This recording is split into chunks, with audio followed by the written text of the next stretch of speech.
आप सभी कृपया फिर से ज्वाइन कर लें।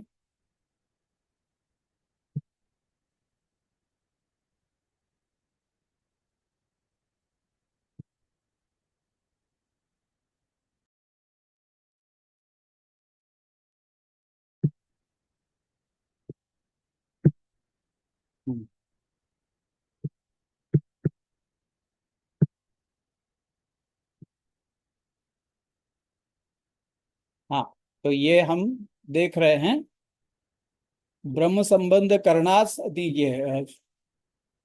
प्रथम श्लोक की टीका श्री रघुनाथ जी की, प्रथम श्लोक पर की टीका। तो आप, बहुत छोटी सी है वो पंक्ति। श्रावणस्यामले पक्षे एकादश्यां महानसी साक्षात भगवता प्रोक्तम तदक्षरश उच्यते।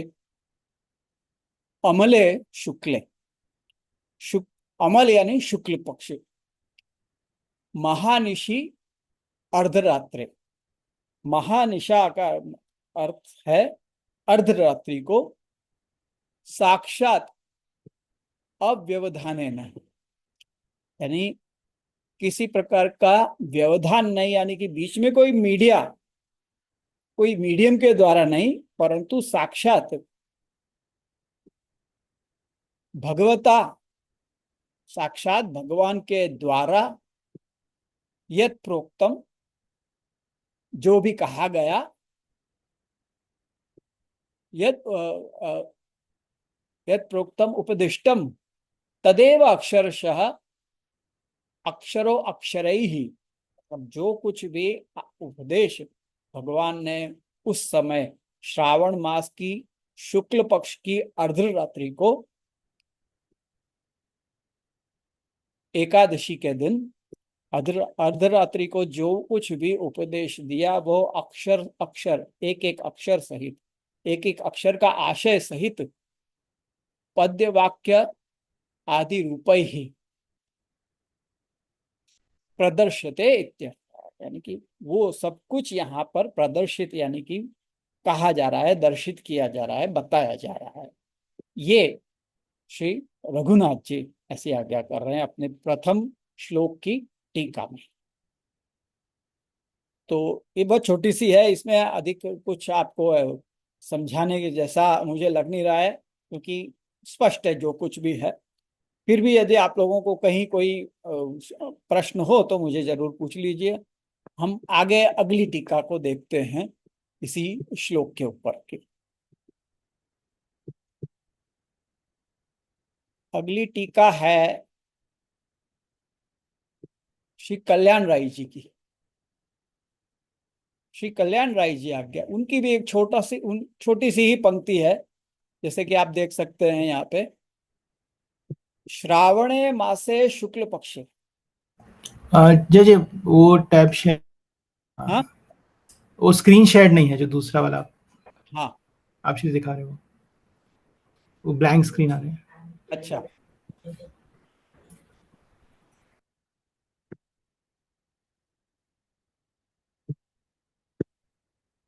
अब आ रहा है।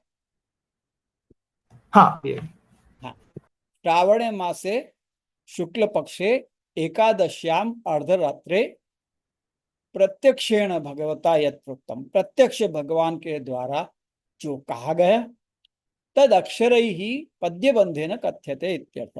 उस वो एक एक अक्षर सहित पद्यबंध के रूप में, क्योंकि भगवान ने उस प्रकार से नहीं कहा है जिस प्रकार से यहाँ उपदेश, यहाँ पे ग्रंथ में बताया गया, क्योंकि ग्रंथ में छंदोबद्ध करके बताया गया है, परंतु भगवान ने इस प्रकार छंदबद्ध रूप से आज्ञा नहीं की होगी। आपने तो गद्य में ही कहा होगा, परंतु उसको यहाँ पद्यबंध के रूप में बताया जा रहा है, इसलिए उसको उस बात की स्पष्टता यहाँ पर कल्याण राय जी कर रहे हैं कि यहाँ पद्यबंध से, परंतु है वही जो भगवान ने आज्ञा कर दी, तो वही अक्षरों अक्षर यहाँ पर कहे जा रहे हैं, ये अर्थ है इसका। फिर ये भी स्पष्ट हो गया है, तो अब अगली टीका हम देखते हैं, जो कि है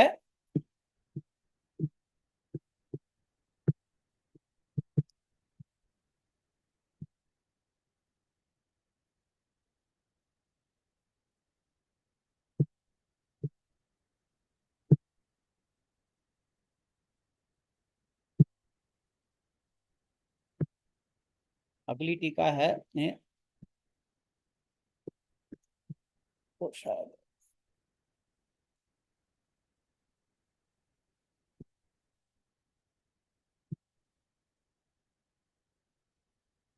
ब्रजोत्सव जी की है। ब्रजोत्सव जी की, हाँ।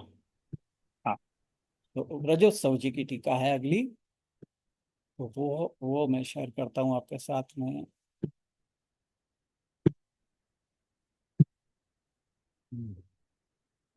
ब्रजोत्सव जी कह रहे हैं कि श्रावणस्यामले पक्षे एकादश्याम महानिशि साक्षात भगवता प्रोक्तम यद आत्मानं प्रति साक्षात भगवता प्रकटीभूय प्रकर्षेण स्वसिद्धांत स्वसिद्धांत रहस्य में उक्तम। यानी आत्मानं प्रति, यानी आचार्य चरणों के ने अपने प्रति, यानी कि भगवान ने जो आपको कहा है वह साक्षात भगवता प्रकटीभूय प्रकर्षेण स्वसिद्धांत रहस्य उक्तम। जो भी साक्षात भगवान ने प्रकट होकर श्री महाप्रभु जी से आचार्य चरणों से अपना जो सिद्धांत है उसका रहस्य जो कुछ भी कहा तदेव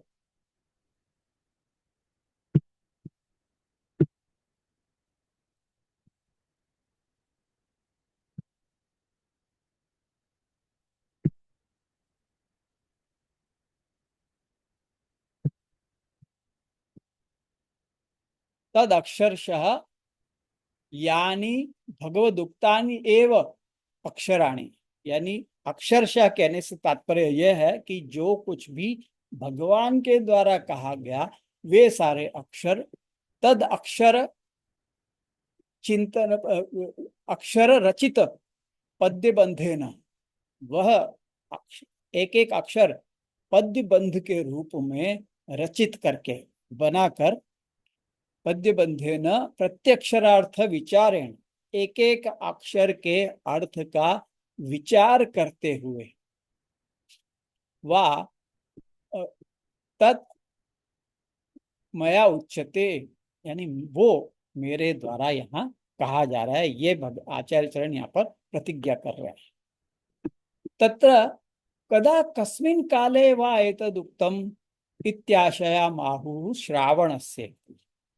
तब वहां कोई ये पूछे कि कब और किस समय कहा गया, तो आचार्य चरण वहां पर कह आज्ञा कर रहे हैं कि ऐसी शंका को दूर करने के लिए कह रहे हैं कि श्रावणस्य, श्रावण मास के, श्रावण मासस्य अमले पक्ष, श्रावण मास के अमल पक्ष में श्रवणस्य विष्णु दैव तत्वात्। क्यों श्रावण कहा, तो कह रहे हैं कि श्रवण नक्षत्र जो है उसके देवता विष्णु हैं।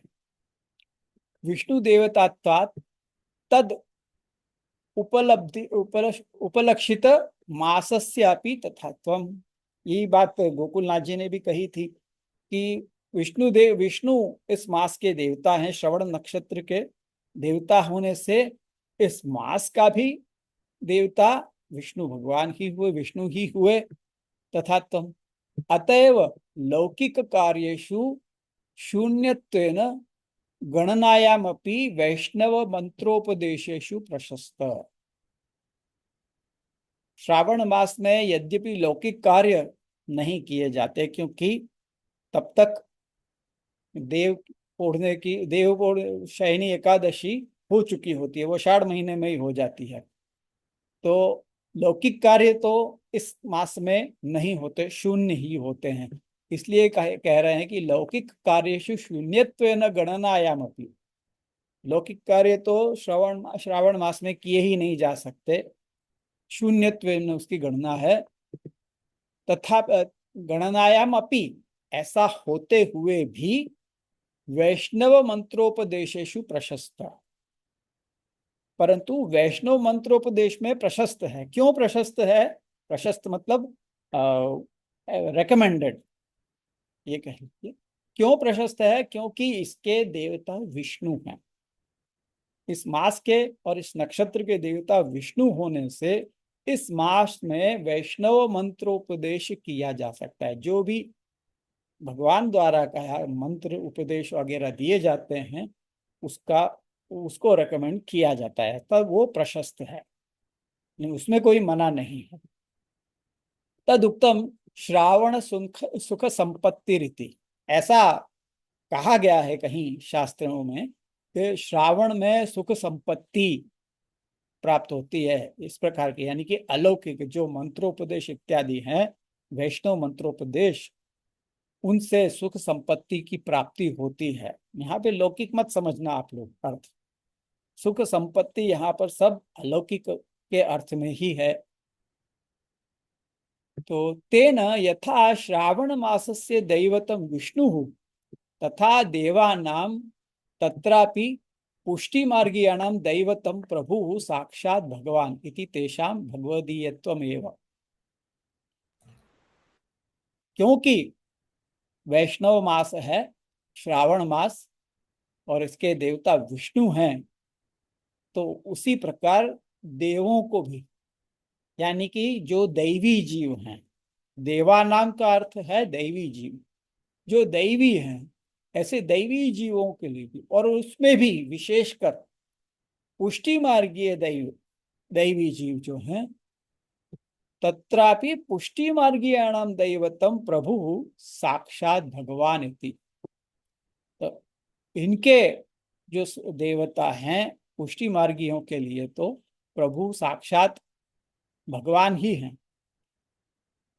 अतः उनके इति तेषां भगवद अधीनत्वमेव, तो वे दैवी जीव तो अथवा वे सारे देवता भी भगवद अधीन ही हैं। जो भी श्रावण मास में पूजे जाते हैं वे सारे देवता भगवद अधीन ही है, क्योंकि सबके अध्यक्ष, इस मास के अध्यक्ष तो विष्णु हैं। यदि आप शिव जी को भी मानते हो अगर, तो भी उनके वो भी सारे, वो भी तो भगवद अधीन ही हैं। मैंने पिछली बार बताया था कि बहुत से ये समझते हैं कि शिव जी का व्रत किया जाता है, शिव जी के लिए विशेष पूजन अर्चन होता है, और तो उसके कारण लोग ये समझते होंगे कि ये मास के देवता शिव जी हैं, महादेव जी हैं, परंतु ऐसा नहीं है। उसी बात की यहाँ पर पुष्टि हो रही है कि दूसरे भी यदि समझे, जो वैष्णव देवता, शिव जी वैष्णव देवता परम वैष्णव हैं, महादेव जी तो वो भी भगवान के अधीन ही हैं। भगवद अधीनत्वमेव न काल कर्माधीन अधीनत्वम इतर मार्गीयाणामिव। जय जय आग्रह, अभी वो प्रीवियस पेज ही है, वो नेक्स्ट पेज में मूव नहीं हुआ। अभी तक आया नहीं है क्या ये? नहीं, ये फर्स्ट पेज है, दिख रहा है। एक मिनट,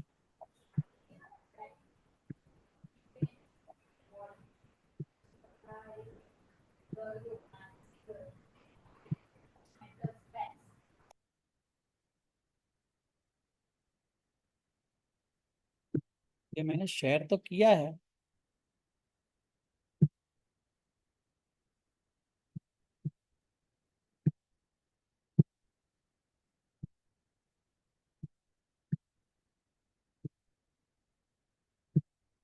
क्यों नहीं आ रही?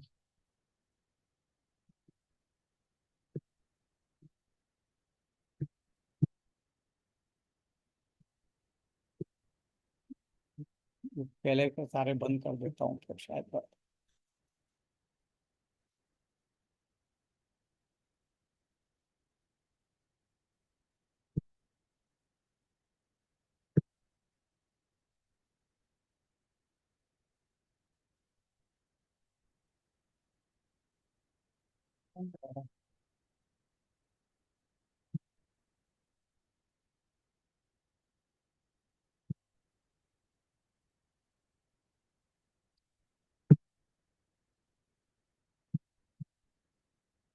मीटिंग का पेज ही नहीं आ रहा है मुझे।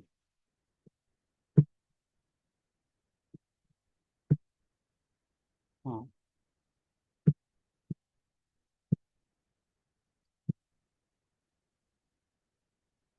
प्रीवियस पेज ही आ रहा है क्या मतलब? हाँ, अभी वो वन जिसमें लिखा है फर्स्ट शो, अच्छा, एक मिनट।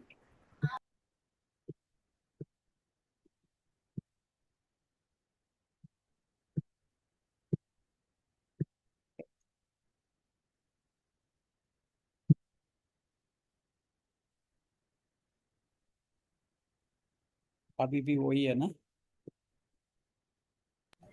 अभी लोड नहीं हुआ।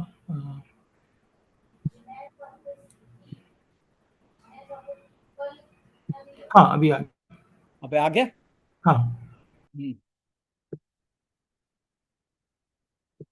अतो ये कह रहे हैं, तेन यथा श्रावणस्य देवतम विष्णु तथा देवानां तथा तत्रापि पुष्टि मार्गीयाणां देवता प्रभु साक्षात् भगवान इति तेषां भगवद अधीनत्वमेव न काल कर्माधीनत्वम इतर मार्गीयाणाम एव। अन्य मार्गियों के समान काल कर्म के अधीन नहीं है, परंतु भगवान के ही अधीन है। अतो अहम एव एताशाम दोषान नाशयामी। भगवान ये सोचते हैं कि मैं ही इनके सारे दोषों को नाश करूंगा। न दान व्रत तप आदि साधनानि, यानी दान व्रत तप आदि साधन इनके दोषों को दूर नहीं कर सकते, मैं ही इनके दोषों को दूर करूंगा। तेना अंगी कर्तव्या इति ज्ञापितम, इसलिए इसलिए इससे ये सूचित होता है कि दान व्रत तप आदि साधनों का अंगीकार दैवी जीवों को नहीं करना चाहिए, ये सूचित होता है।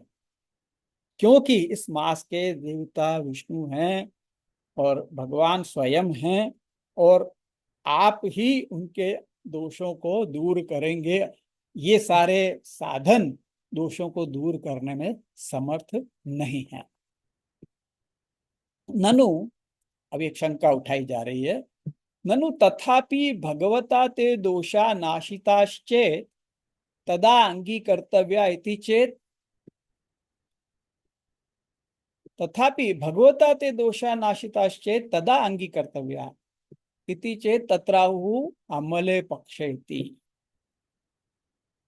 यदि भगवान के द्वारा वे दोष नाशित हो गए और तब अंगीकार करें तो कह रहे हैं कि अमले पक्ष, सब पक्षो यथा स्वरूप तो निर्मल है। वह पक्ष जो है, यानी कि शुक्ल पक्ष, इसको शुक्ल पक्ष न कहकर यहाँ पर अमल पक्ष कहा गया है। इसका तात्पर्य यही बता रहे हैं कि वह पक्ष वास्तव स्वरूपतः वो निर्मल ही है। यथा यथा चंद्र प्रकाश तथा रसानंद पोषे न आह्लादकश्च, क्योंकि इस पक्ष में, शुक्ल पक्ष में चंद्रमा की कला बढ़ती रहती है, प्रतिदिन बढ़ती रहती है इसकी कला। तो इस कारण से जैसे जैसे चंद्र का प्रकाश बढ़ता जाता है, वैसे वैसे रसानंद पोषण आह्लादक हो जाता है। भगवान भगवत स्वरूप का रहा हुआ रसानंद का पोषण भी वो बढ़ता जाता है। उसी प्रकार तथा अयम पुष्टि मार्गीय पक्षोपि वस्तु विचारे कृते स्वरूपतः शुद्ध एव। उसी प्रकार ये पुष्टि मार्गीय पक्ष भी वास्तव में देखा जाए तो स्वरूपतः शुद्ध ही है। शुद्ध एव जीवकृति असाध्य है, ब्रह्मादीनाम अपि अगम्य, कि जीवकृति साध्य नहीं है। ब्रह्मादि को भी जो अगम्य है, ब्रह्मा आदि देवताओं के लिए भी ये अगम्य है। केवल अंगीकार बलेन एव तादृश आनंद पोषकश्च इति ज्ञापनाय स एव पक्ष उत्तर, कि ये जो पुष्टि मार्गीय पक्ष है वो ब्रह्मादि को भी अगम्य है, ब्रह्मा आदि देवताओं को भी नहीं मिलता है। पुष्टि मार्ग में प्रवेश रूप जो सुख है वो ब्रह्मादि को भी नहीं मिलता, केवल अंगीकार द्वारा ही, यानी भगवान के द्वारा जब तक अंगीकार न किया जाए तब तक प्राप्त नहीं होता है। तादृश आनंद पोषकश्च, तभी जब भगवान अंगीकार कर लें तभी आनंद पोषक हो सकता है, ये बताने के लिए यहाँ पर अमल पक्ष ये शब्द दिया गया है। एवं सती, ऐसा होने पर स्वरूपतः शुद्धत्वेपि पक्षस्य तद जीवानां तु मध्ये अविद्या अंतराय जनित भगवद आनंद तिरोभावात दुख दुस्संसर्गात संसारावेशन दुष्टत्वात् भगवद अंगीकारानंतरमेव मद भजनाधिकारे संपन्ने भजने नैव ते दोषाय यथा यथा नष्टा भविष्यन्ति तथा तथा तादृश आनंद पोषण ते अति शुद्धा भविष्यति इति भाव। इसके पीछे का भाव ये समझा रहे हैं कि स्वरूपतः शुद्धत्वेपि, स्वरूपतः तो शुद्ध है, जीव जो है वो स्वरूपतः शुद्ध ही है, जो दैवी जीव है वो स्वरूपतः वास्तव में तो वो शुद्ध ही है, तथापि पक्षस्य तज्जीवानां तु मध्य अविद्या अंतराय जनित भगवद आनंद विरोभावात, बीच में उनके बीच में अविद्या अंतराय करती है, क्योंकि सहस्र वर्ष बीत चुके हैं भगवान से दूर हुए हुए, उस कारण से बीच में अविद्या ने अंतराय ला दिया है पुष्टि मार्गीय जीव और भगवान के बीच में। तो इस कारण से भगवद आनंद तिरोभाव हो गया है, भगवद आनंद का तिरोभाव हो गया है, क्योंकि वो भगवत स्वरूप है। भगवान पुष्टिम कायेन निश्चय, ये आचार्य चरणों की आज्ञा है। पुष्टि जीव जो है वो पुष्टिम उसकी उनकी रचना, उनकी सृष्टि अपनी काया से भगवान ने की है। इस कारण से आनंद तो उनमें रहा हुआ ही है, परंतु वो तिरोहित है, क्योंकि बीच में अविद्या का अंतराय आ गया है, वो आनंद तिरोभूत हो चुका है। और दूसरा दुस्संसर्गेण दुस्संसर्गात संसारावेशन, दुस्संसर्ग बीच में आ जाए, दुष्ट लोगों का, दुष्ट जनों का संग, दुस्संग करने के कारण, क्योंकि संसार में रह रहे हैं, इसलिए संसार के मध्य में रहते हुए, ऐसे ही जीवों के मध्य में रहते हुए हमारे अंदर भी संसार आवेश आ ही जाता है। उस कारण से संसार आवेश है ना दुष्टत्व, तो वो दोष है, संसार आवेश होना दोष रूप है, और वो दुष्टत्व यानी कि दोष रूप होने के कारण भगवद अंगीकारानंतरम एवं, जब तक पुनः भगवान अंगीकार नहीं कर लेते तब तक भजन का अधिकार प्राप्त नहीं होता। तो कह रहे हैं कि भगवद अंगीकारानंतरम एवं भगवद भजनाधिकारे संपन्ने भजने नैव ते दोषा यथा यथा नष्टा भविष्यन्ति। तो एक बार भगवान के द्वारा अंगीकार हो गया, उसके बाद जो वो भजन करेंगे, उसके अनंतर वे जो भजन करेंगे उसके द्वारा ही दोष उनके धीरे धीरे नष्ट होंगे। यथा यथा नष्टा भविष्यति तथा तथा तादृश आनंद पोषण न ते अति शुद्धा भविष्यन्ति। जिस जैसे जैसे उनके दोष होते जाएंगे वैसे वैसे उनको आनंद का पोषण मिलता रहेगा, और मतलब और अधिक आनंद का पोषण मिलता रहेगा, और तब कहीं जाकर वे अति शुद्ध होंगे।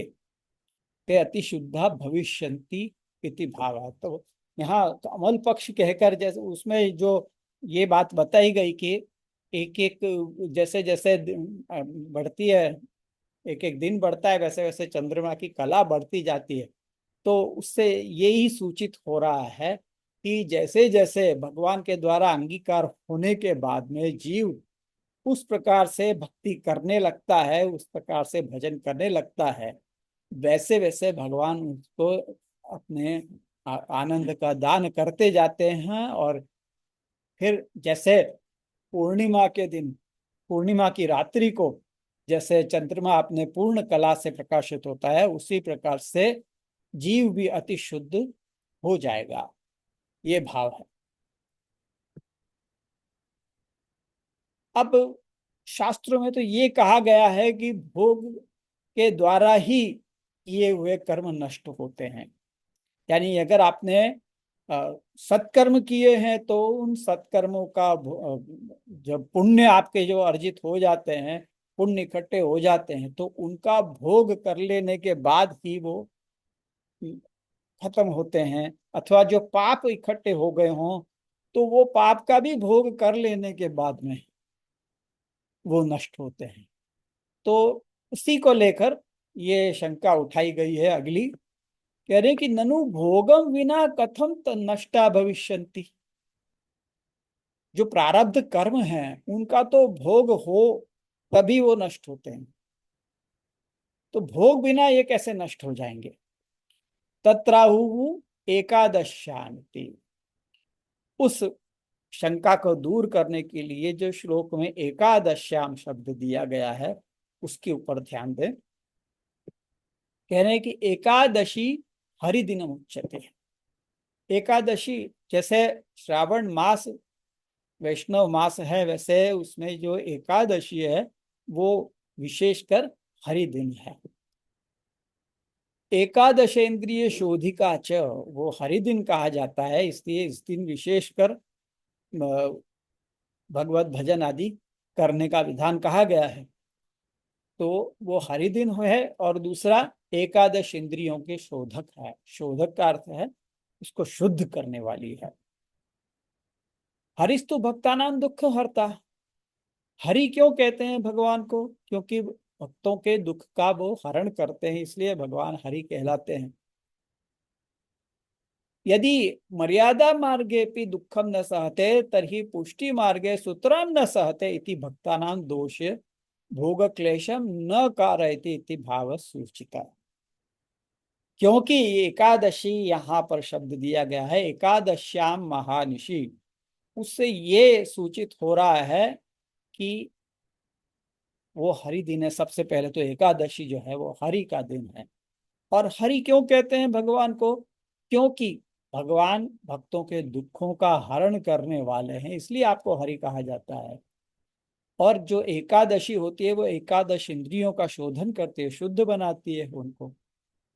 तो जब मर्यादा मार्गियों को भी एकादशी के दिन व्रत उपवास इत्यादि करने से उनके दोषों, उनके जो एक इंद्रियां हैं उनका शोधन हो जाता है, मर्यादा मार्ग के भक्तों के भी दुख को भगवान सहन नहीं करते, तो पुष्टि मार्ग में तो बिल्कुल और भी नहीं सहन करेंगे। सुतराम न सहते इति भक्तानां दोष भोग क्लेशम न कारयति। इसलिए वे अपने भक्तों को दोष भोग का क्लेश नहीं करवाने देते।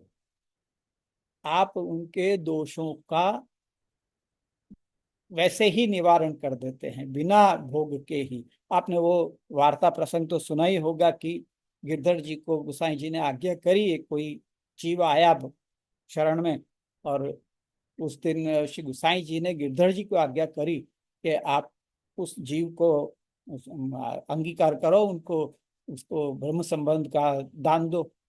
तो आपने दिया, और फिर दोनों जब आप गोसाई जी के पास आए, वो जीव और श्री गिरधर जी, आप दोनों जब गोसाई जी के पास आए तो गोसाई जी ने आज्ञा करी कि अभी पूरा अभी नहीं हुआ है, आप पुनः उनको ब्रह्म संबंध करवाओ। तो पुनः ब्रह्म संबंध का मंत्र का दान किया गया गिरधर जी के द्वारा। दोबारा उनको लेके आए गोसाई जी के पास।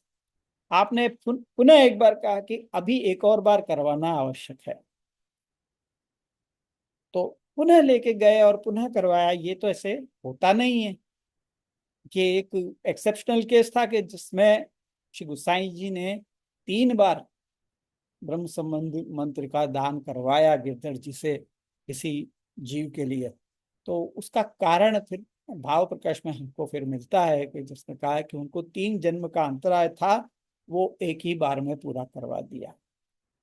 तो इस प्रकार से और भी प्रसंग हम 252 वैष्णव की वार्ता में देख सकते हैं कि जहाँ अनेक जन्मों के अंतराय को स्वप्न द्वारा कभी कभी पूरा कर दिया जाता है। तो आप तो हरि हैं, अपने भक्तों का दुख, मर्यादा मार्गीय भक्तों का भी दुख नहीं सहन करते, तो पुष्टि मार्गीय भक्तों जिन पर आपकी विशेष कृपा है, जिन पर अनुग्रह है आपका, उनको आप कैसे छोड़ देंगे। उनके भी दोषों को, उनके भी दुखों को आप दूर तो करेंगे ही, उनका दोष भाग क्यों होने देंगे। इसलिए कहा कि दोष भोग क्लेशम न कारयति इति भाव सूचित। एकादशी शब्द देकर ये सूचन कर दिया कि भाई एकादशी को कहा है, इसका अर्थ यही हुआ कि आप वो, क्योंकि हरिदिन है इसलिए आपके सभी जीव के सभी दोष बिना भोग के ही मिट जाएंगे, नष्ट हो जाएंगे। किंच, और भी कह रहे हैं आगे, भजनाधिकारे संपन्ने सर्वेषां भगवती एव विनियोग करणे ते स्वतएव नंक्षन्ति इति कुतस्तद् भोग संभावनापि इत्यपि सूचितम। और आगे जाकर भजनाधिकार जब एक बार संपन्न हो गया, अर्थात जब ब्रह्म संबंध मिल गया, आपको भक्ति का अधिकार मिल गया, तो उसके बाद तो भगवान में ही सब कुछ विनियोग करने वाला है जीव। सर्वेषां भगवती एव विनियोग करणे ते स्वतएव नक्ष्यन्ति। जब भगवान में ही सब कुछ विनियोग करेंगे, भगवान के लिए ही सब कुछ करेंगे, तो अपने आप ही सब नष्ट हो ही जाएंगे। स्वतएव नक्ष्यन्ति इति कुतस्तद् भोग संभावना इत्यपि सूचित। इसलिए वो दोष जो हैं वो वैसे ही नष्ट हो जाएंगे, तो उनका भोग करने की संभावना ही कहाँ रही फिर। ये भी सूचित होता है एकादशी शब्द से। अब ये शंका तो दूर हो गई। उसके बाद पुनः अगली शंका की जा रही है कि ननु तथाप्ययम कलिकालस्तु दोष निधि तत्कथम सर्वथा दोषाभावेन फलम सेत्स्यति तत्राहु महानिषेधि। शंका क्या उठाई गई है कि तथापि चलो मान लिया कि दोष दूर हो जाएंगे, बिना भोग के ही वे नष्ट हो जाएंगे, ये भी मान लिया।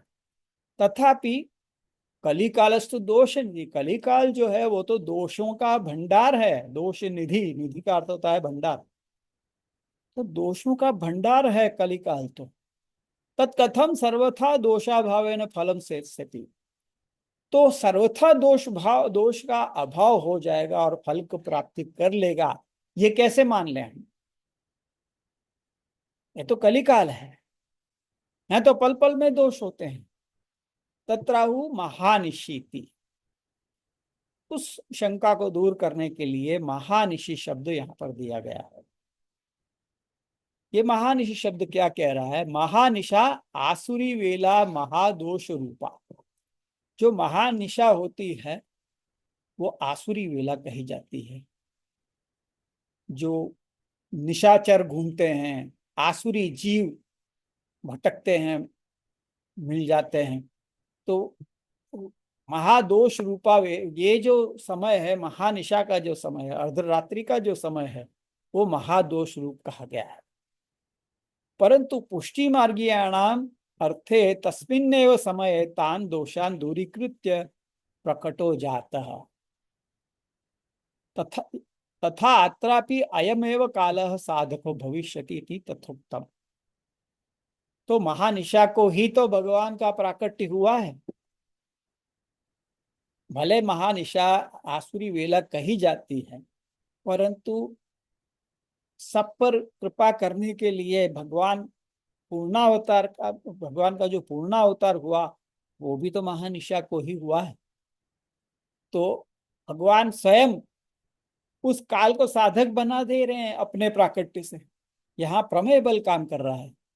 यहाँ पे काल का कोई सामर्थ्य नहीं है उसके आगे। इस कारण से वो काल भी, भले आसुरी वेला है वो, तथापि वो काल भी साधक हो जाएगा, क्योंकि यहाँ पर भगवान स्वयं प्रकट होकर आज्ञा कर रहे हैं ना। जैसे वहां स्वयं प्रकट होकर सब दुष्टों का संहार किया, राक्षसों का और भूभार हरण किया, उसी प्रकार यहाँ पर भी आचार्य चरणों के समक्ष भी महानिशा को प्रकट होकर यही सूचित कर रहे हैं कि चाहे जैसा भी जीव हो, चाहे जैसा भी काल हो, भले ही ये कलिकाल है, दोष निधि है, चाहे जो भी हो, परंतु जब आप स्वयं पधार कर आज्ञा कर रहे हैं तो वो ये काल भी साधक ही हो जाएगा, इसमें कोई शंका नहीं रखनी चाहिए। तथा अत्रापि अयमेव काल साधको भविष्यति इति तथोक्तम, इसलिए यहाँ पर महानिशि शब्द दिया गया है। ननु, चलो वो भी हो गई। एक और शंका, ननु कदाचित तथा प्राकट्यम न भवे तत्राहु साक्षादिति। फिर भी कोई ना कोई शंका ये कर सकता है कि नहीं नहीं ऐसा नहीं है कि हो सके, न भी हुआ हो, ऐसे ही आचार्य चरण आज्ञा कर रहे हो। कोई ना कोई जो शंका जिनके मन में आती है उनको फिर कोई रोक नहीं सकता बात बात पर शंका करने से। तो कोई ये भी शंका कर सकता है कि कदाचित ऐसा न भी हुआ हो प्राकट्य, ऐसे ही हुआ हो, ऐसा जरूरी थोड़ी है। तत्राहु साक्षात। तब आचार्य चरण आज्ञा कर रहे हैं ऐसी शंका को दूर करने के लिए कि साक्षात भगवता प्रोक्तम, नहीं उन्होंने मुझसे साक्षात कहा है। एतावद अलौकिक करणे सामर्थ्यम किम इति आशंकाया मुक्तम भगवता इति, कि इतना अलौकिक करण में सामर्थ्य किसका है? भगवता, भगवान का ही हो सकता है, और किसका हो सकता है? तो साक्षात भगवान ने कहा है।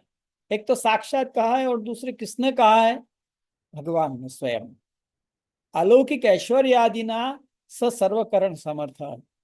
और भगवान शब्द यहाँ पर दिया है, भग शब्द से भग याद आते हैं आपके जो षड ऐश्वर्य हैं, ऐश्वर्य, वीर्य, यश, श्री, ज्ञान और वैराग्य।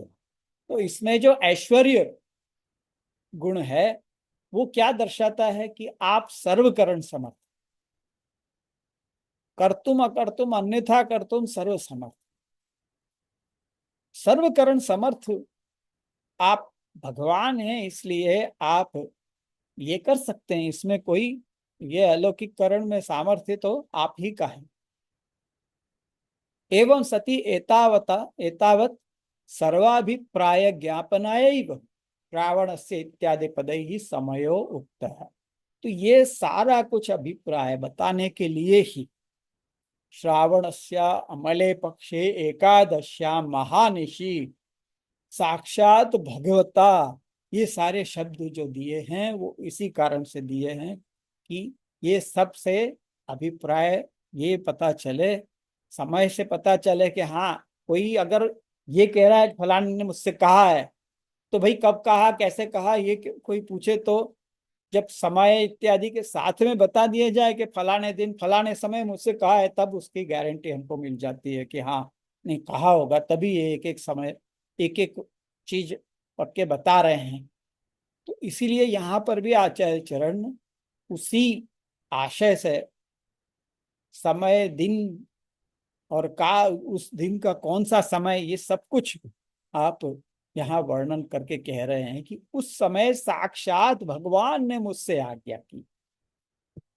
नोचेत प्रयोजनम बिना किमर्थम बधेयु, नहीं तो बिना प्रयोजन के ये सब कहने का क्या आवश्यक, क्या जरूरत है? ऐसे ही कह देते कि भगवान ने मुझसे कहा, तो कब कहा, क्या कहा, कैसे कहा, ये सब भी तो कहना जरूरी है तभी। नहीं तो हम साधारण जो भक्त हैं, जो आप में अनन्य जो रखते हैं, अनन्य हैं आपके भक्त, वो तो इस बात को कोई प्रश्न भी ना मान लेंगे। परंतु हमारे जैसे, आपके मेरे जैसे जीव जो हैं, वो तो उनको तो प्रमाण चाहिए तब मानेंगे, क्योंकि हम तो तामसी जीव ठहरे, इस काल के जीव ठहरे, उस सतयुग के तो जीव है नहीं। तो हमारे अंदर तो शंकाएं होती ही रहती हैं। हम तो बात बात पे शंका कर लेते हैं, हम तो अपने माता पिता पे भी शंका कर लेते हैं। तो फिर यहाँ पर तो प्रयोजन, यहाँ पर तो आचार्य चरणों की बात है, तो उनके ऊपर विश्वास भी हम कैसे कर लेंगे? क्योंकि हम तो आज के जीव हैं। इसलिए आचार्य चरण तो ये बात समझते हैं कि कैसे कैसे जीव भविष्य में होने वाले हैं। इसलिए आप पहले से ही ये सब समय इत्यादि के सहित ये बात आज्ञा कर रहे हैं। यही प्रयोजन है कि ये सब कुछ क्यों कहा। एतेन एतद अंगीकारे दोष निवृत्ति प्रतीक्षा न कार्या इति उपक्रमेण तात्पर्यार्थ सूचित है। तो इससे ये सूचन किया कि आप दोष निवृत्ति की प्रतीक्षा मत करो कि पहले दोष निवृत्ति हो जाए उसके बाद हम निवेदन करेंगे या भगवान अंगीकार करेंगे कब, के पहले दोष निवृत्ति ये लोग कर लें, उसके बाद मैं इनका अंगीकार करूं। तो भक्त को भी प्रतीक्षा करने की आवश्यकता नहीं है, और आज भगवान को तो है ही नहीं, क्योंकि आप स्वयं समर्थ हैं, आप स्वयं प्रमेय बल से दोषों को दूर कर देंगे। जो अपने प्रमेय बल से ब्रज भक्तों की अविद्या इत्यादि सब दूर कर सकते हैं प्रकट होकर, वो ही यहाँ पर भी पुष्टि मार्ग, क्योंकि ये पुष्टि कृपा का मार्ग है, वहां पर भी कृपा करने के लिए ही आप प्रकट हुए।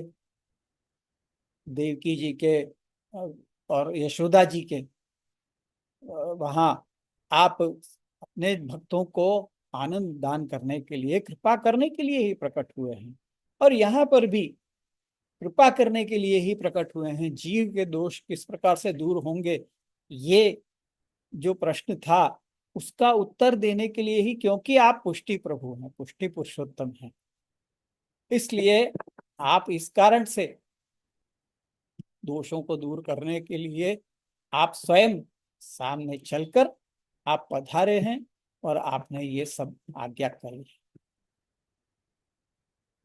तो इस प्रकार से श्री ब्रजोत्सव जी की जो टीका है वो भी हमने देखी।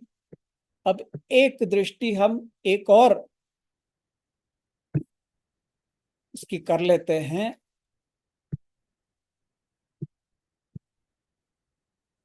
एक और टीका है जो गोकुलोत्सव जी की, वो देख लेते हैं कितनी बड़ी है, अगर हो सके तो उसको भी आज ले लें, परंतु ये कुछ बड़ी लग रही है, तो ये आज तो पूरी होनी नहीं है, इसलिए इसको आज हम छोड़ देते हैं और आज यहीं पर रखते हैं।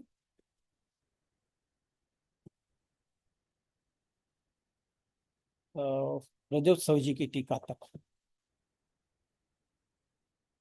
किसी ने हाथ ऊपर किया है, शायद कुछ पूछना चाहते हैं, शिल्पा बेन।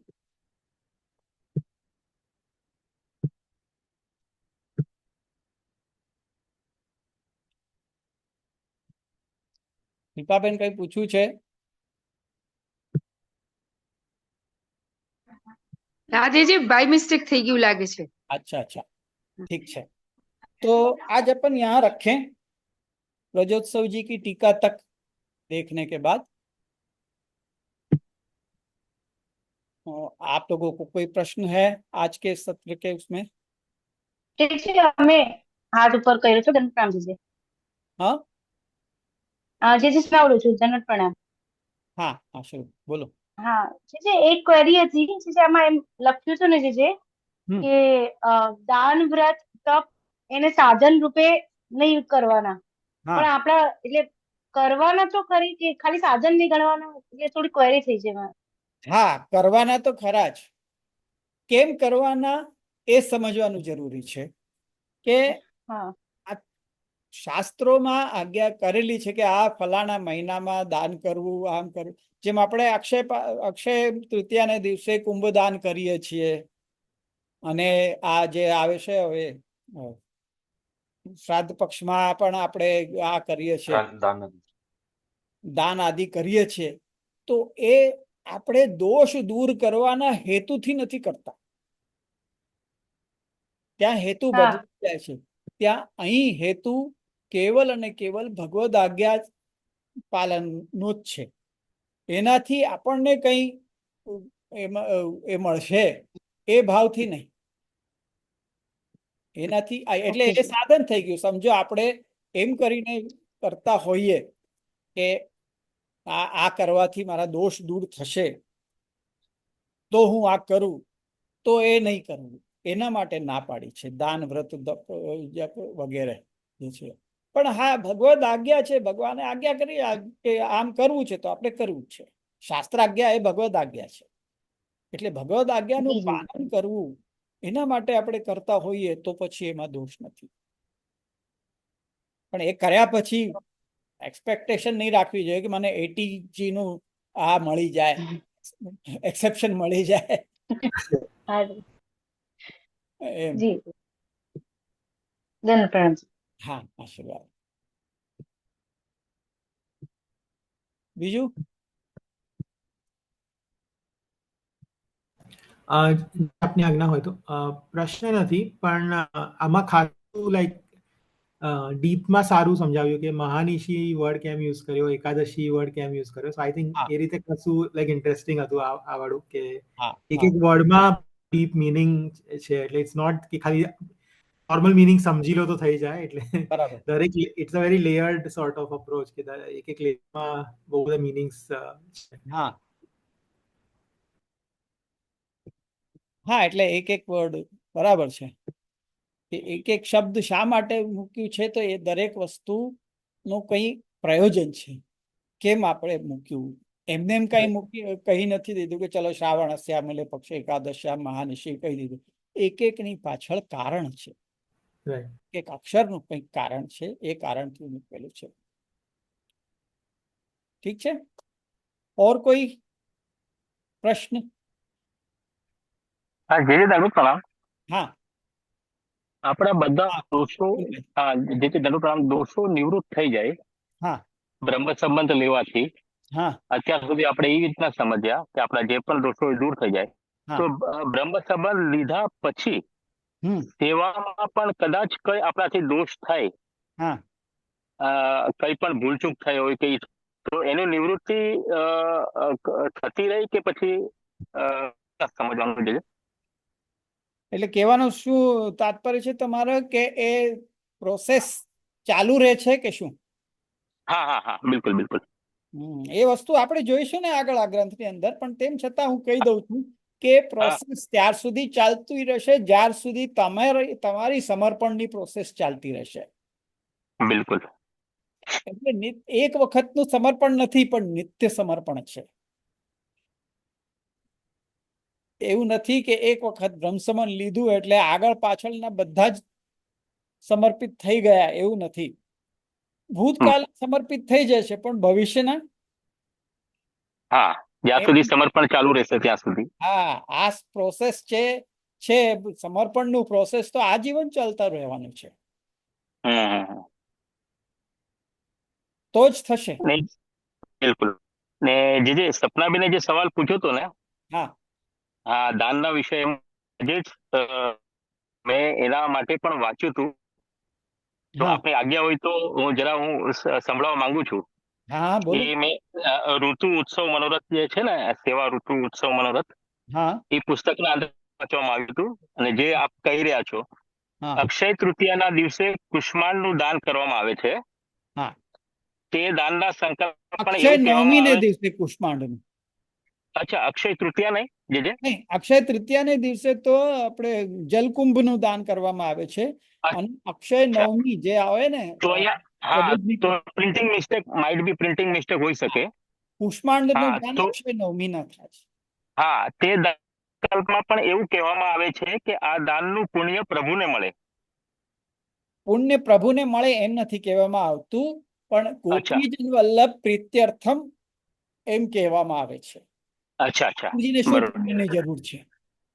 બરોબર બરોબર. આપણે એમને પુણ્ય આપવાના, આપણે કોણ ના ના આપણે તો ના આપી શકે બિલકુલ. હા એટલે આ પુણ્ય ઠાકોરજીને મળે એમ નહીં, આ હા ઠાકોરજીની પ્રીતિ થાય, ઠાકોરજીને પ્રિય થાય આ કરવાથી. હા હા ઠાકોરજીને આ વસ્તુ પ્રિય થાય એટલે મારી આ ક્રિયા, મારી આ હા કૃતિ પ્રભુને પ્રિય હા થાય એ માટે હું કરી રહ્યો છું. બરોબર બરોબર. તો એટલે એવી રીતના એમ સંક્રાંતમાં દાન પુણ્ય કરવાનું પ્રભુ હોય કે એમ જે પણ હોય. વિચારીને પ્રસન્ન થાય કે મારો હા જીવ કેટલો મારી આજ્ઞાનું પાલન કરે છે, મેં કીધું કરવું તો એ કરે છે. બરોબર બરોબર બરોબર. એટલે બસ આપની આજ્ઞાથી સુંદર આજ્ઞા કરી અને સુંદર સમાધાન પણ થયું કે હા જે મિસઅન્ડરસ્ટેન્ડિંગ થઈ એનું ક્લિયરન્સ મળી ગયું આજે છે. બરાબર. હા ભલે દંડવત પ્રણામ. હા હા ભલે આશીર્વાદ. હા. બસ હવે બીજા કોઈ પ્રશ્નો રહેતા નથી ને,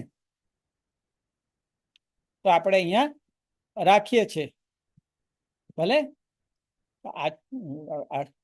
આશયનું પદ લઈએ આપણે. ગોવર્ધન કી રહીએ તરેટી, શ્રી ગોવર્ધન કી રહીએ, नित्य प्रति मदन गोपाल लाल के, चरण कमल चित लहिए तरपेटी, श्री गोवर्धन की रही। तन पुलकित ब्रज रज में लोटत, गोविंद कुंड में नहीं। रसिक प्रीतम हित चित की बातें, श्री गिरधर जिसो कहिए तरेटी, श्री गोवर्धन की रही। तो अब अपन अगले सप्ताह पुनः मिलेंगे। तब तक के लिए विजय श्री विठलेश्वर।